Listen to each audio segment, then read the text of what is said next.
Assalamualaikum warahmatullahi wabarakatuh. Halo semuanya, di sini kami akan sedikit menjelaskan mengenai demokrasi terpimpin pada tahun 1959 sampai dengan 1965. Sebelumnya, perkenalkan saya Melisa dan teman saya Linda, saya Hasy Aina, saya Ayani. Selamat menyaksikan. Pertama-tama terdapat pengertian. Demokrasi terpimpin merupakan sistem demokrasi yang berlaku di Indonesia dari tahun 1959 sampai 1966, di mana semua kekuasaan terpusat di tangan Presiden Soekarno. Konsep demokrasi terpimpin didasarkan pada ideologi politik Soekarno yang dikenal sebagai Pancasila, yang merupakan dasar negara Indonesia. Hal ini memberi Soekarno kekuasaan yang amat besar dan kuat.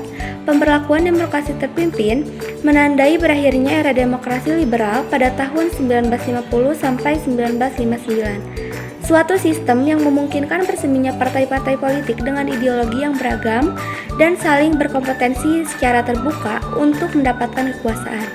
Meski sistem ini juga membawa konsekuensi lain, yakni singkatnya umur kabinet, yang pada gilirannya tersendatnya pelaksanaan program kerja yang telah disusun oleh suatu kabinet. Selanjutnya ada tujuan demokrasi terpimpin. Yang pertama, nasionalisme. Demokrasi terpimpin mempertahankan dan memperkuat kedaulatan nasional serta kemandirian negara dalam berbagai aspek kehidupan, termasuk politik, ekonomi, dan budaya. Yang kedua, ada keadilan sosial. Demokrasi terpimpin mengurangi kesenjangan sosial dan ekonomi antara berbagai kelompok dalam masyarakat. Tujuan ini termasuk pengentasan kemiskinan, pemerataan kesempatan, dan akses yang lebih adil terhadap sumber daya dan pelayanan publik. Yang ketiga, terdapat kesejahteraan rakyat. Demokrasi terpimpin meningkatkan kesejahteraan masyarakat secara umum dengan meningkatkan standar hidup, mengurangi pengangguran, menyediakan pelayanan kesehatan dan pendidikan yang terjangkau, serta meningkatkan kualitas hidup masyarakat. Yang keempat, ada kemandirian ekonomi. Demokrasi terpimpin mendorong pembangunan ekonomi nasional dengan mengurangi ketergantungan terhadap pihak asing dan mempromosikan pengembangan industri, pertanian, dan sektor-sektor ekonomi strategis lainnya. Yang kelima, ada modernisasi sosial dan budaya. Demokrasi terpimpin mengubah dan memodernisasi masyarakat dalam hal nilai-nilai, norma, dan gaya hidup, sambil tetap mempertahankan warisan budaya dan tradisi yang berharga. Yang keenam, ada persatuan dan kebersamaan. Demokrasi terpimpin membangun persatuan dan kesatuan nasional, memperkuat ikatan sosial, dan meningkatkan rasa kebersamaan antar warga negara. Lalu ada kebijakan politik. Kebijakan politik yang pertama, ada konfrontasi Malaysia. Pada pertengahan abad ke-18, tanah Malaysia memang sudah dikuasai oleh Inggris. Sampai akhirnya Inggris memutuskan memberi kemerdekaan kepada Malaysia pada 8 Februari 1956. 5 tahun berselang, pada tahun 1961, terdapat rencana pembentukan negara Federasi Malaysia. Rencananya Malaysia akan terbentuk dari persekutuan Tanah Melayu, Singapura, Sarawak, Brunei, dan Sabah. Namun, rencana tersebut ditentang oleh Presiden Soekarno. Ia berpendapat bahwa Malaysia hanya menjadi boneka Inggris yang nantinya akan mengancam kemerdekaan Indonesia. Selain Indonesia, Filipina juga menolak berdirinya negara Federasi Malaysia.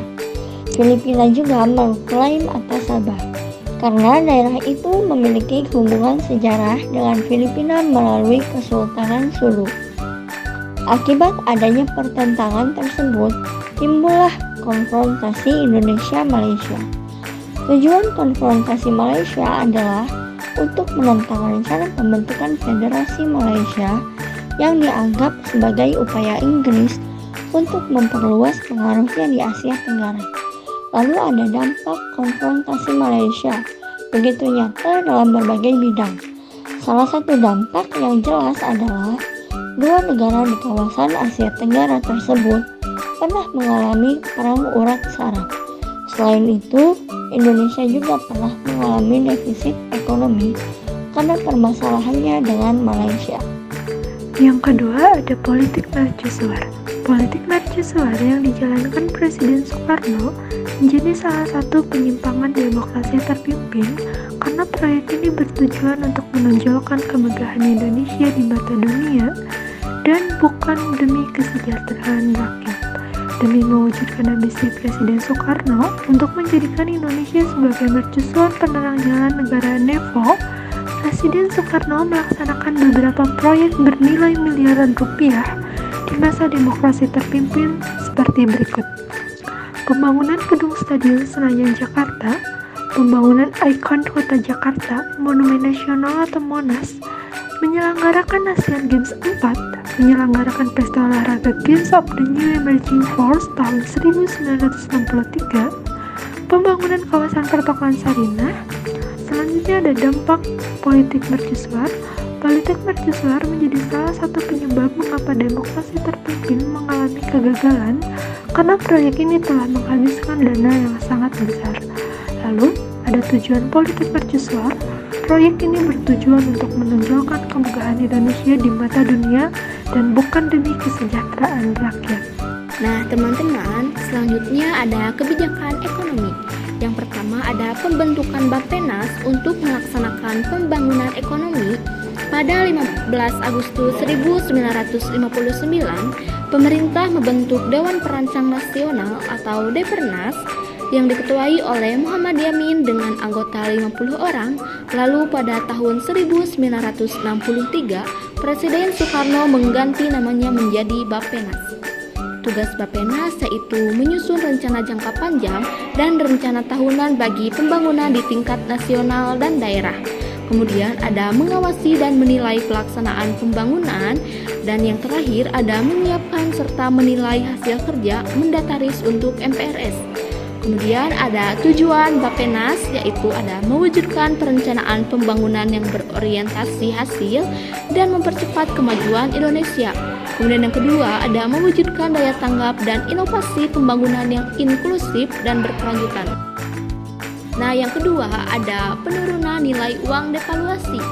Pada 25 Agustus 1959, pemerintah mengumumkan keputusan mengenai devaluasi dengan nilai uang kertas seharga 500 menjadi 50, uang kertas seharga 1000 menjadi 100, pembekuan semua simpanan di bank yang melebihi 25.000. Kebijakan ini diambil untuk membendung tingginya inflasi.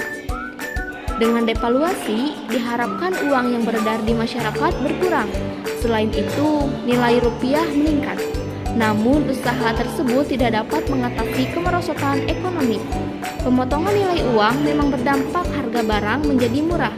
Namun, tetap saja rakyat kesusahan karena tidak memiliki uang. Untuk menyetop defisit, pemerintah justru mencetak uang baru tanpa perhitungan matang. Namun bukannya berkurang, inflasi malah makin parah. Indonesia mengalami hiperinflasi pada 1963 sampai dengan 1965. Inflasi mencapai 600% pada 1965. Tujuan penurunan nilai mata uang. Kebijakan ini bertujuan untuk membendung inflasi yang tinggi, mengurangi jumlah uang yang beredar di masyarakat, dan meningkatkan nilai rupiah. Yang terakhir ada akhir demokrasi. Berakhirnya demokrasi terpimpin ini terjadi pada tanggal 30 September hingga 1 Oktober dini hari. Pada saat itu, terjadi penculikan dan pembunuhan perwira angkatan darat, termasuk 7 jenderal. Kabar tentang gerakan 30 September 1965 ini menyebar pada tanggal 1 Oktober yang menyebabkan kericuhan dan kepanikan pada masyarakat. Peristiwa G30 PKI ini mengubah keadaan politik di Indonesia dan menandai berakhirnya demokrasi terpimpin di Indonesia.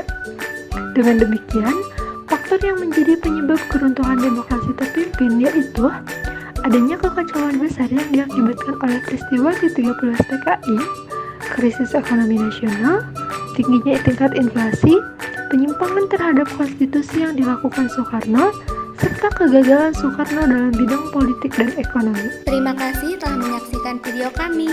Sampai jumpa kembali.